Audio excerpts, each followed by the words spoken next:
વડોદરા શહેરમાં વડાપ્રધાનના આગમન પૂર્વે પાલિકા દ્વારા સ્વચ્છતા અભિયાન હાથ ધરવામાં આવ્યું છે। વડોદરા મહાનગરપાલિકા દ્વારા વન વોર્ડ વન રોડ અભિયાન અંતર્ગત પૂર્વ ઝોન વિસ્તારમાં ગદા સર્કલથી ગોલ્ડન ચોકડી સુધી વિશેષ સફાઈ કામગીરી હાથ ધરવામાં આવી હતી। આ દરમિયાન રસ્તાઓ, ફૂટપાથ, ડ્રેનેજ લાઇન તેમજ આસપાસના વિસ્તારોની સૂચિત રીતે સફાઈ કરવામાં આવી હતી। આ અભિયાનમાં મ્યુનિસિપલ કમિશનર અરુણ મહેશ બાબુ સહિત પાલિકાના અધિકારીઓ અને કર્મચારીઓ મોટી સંખ્યામાં જોડાયા હતા। સાથે જ સ્કૂલના ફ્રન્ટલાઇન વર્કર્સ અને સ્થાનિક નાગરિકોએ પણ સક્રિય ભાગ ભજવી સ્વચ્છતા માટે જનજાગૃતિ મજબૂત બનાવી। પાલિકા દ્વારા શહેરના તમામ ઝોનમાં આવી સફાઈ ઝુંબેશ ચાલુ રાખવામાં આવી રહી છે। નાગરિકોને પણ સ્વચ્છતા જાળવવા માટે અપીલ કરવામાં આવી રહી છે। શહેરને સ્વચ્છ, સુંદર અને હરિયાળું બનાવવા માટે આ પ્રયાસો મહત્વપૂર્ણ સાબિત થઈ રહ્યા છે।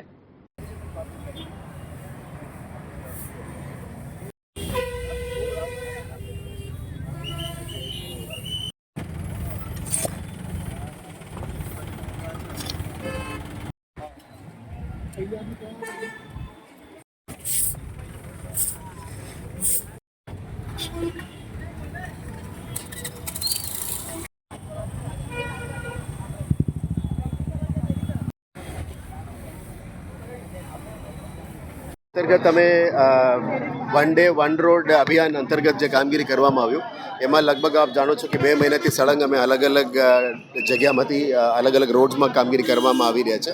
West zone, East zone, north zone, south ઝોનમાં આવા કામ કરીને જ આવી રહ્યા છે। આજે અમે વન ડે વન રોડમાં ગદા સર્કલ ટુ ગોલ્ડન ચોકડીનું લાઇન લીધા છે। કાલે વેસ્ટ ઝોન અને સાઉથ ઝોનમાં પણ કરવાના છે। એટલે one day one road campaign અંતર્ગત જે ઓલમોસ્ટ 100 ડેઝની આજુબાજુ અમે કમ્પ્લીટ કરી ચૂક્યા છે। એ કામને આગળ દબાવતા આજના કામગીરી કરવાના છે। સારું છે કે આજે ઈસ્ટ ઝોન અને નોર્થ ઝોનના પબ્લિક પણ આપણા સાથે જોડ્યા છે।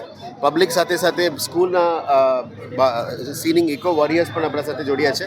એટલે આપણે સાથે મળીને કરીશું। બહુ સારું મેસેજ છે કે one day one road campaign ધીરે ધીરે અત્યારે એક મોમેન્ટમ પકડી રહ્યા છે। પબ્લિક જોડી રહ્યા છે આપણી સાથે। એટલે સિટીને સ્વચ્છ બનાવવા માટે ફક્ત બીએમસી નહીં, સામાજિક કાર્યકર્તાઓ, સોસાયટી, સ્કૂલ્સના ઇકો વોરિયર્સ, કોલેજના ઇકો વોરિયર્સ, લોકો અને બીએમસીના સ્ટાફ અને મીડિયાના મિત્રો પણ બહુ સાથ સહકાર સારું આપી રહ્યા છે। આ પણ પબ્લિક સુધી આ મેસેજ લઈ જઈ રહ્યા છો, એટલે આમને પણ ખાસ આભારી છે। આજે નોર્થ અને ઈસ્ટ ઝોનમાં જે કામગીરી કરી રહ્યા છે એ પણ પબ્લિક સુધી મેસેજ લઈ જજો અને આશા રાખીએ કે આ કેમ્પેનથી વડોદરા શહેર પણ સ્વચ્છ રહે, ગુજરાત સ્વચ્છ થઈ જાય અને આખા દેશ પણ સ્વચ્છ થઈ જાય। Thank you.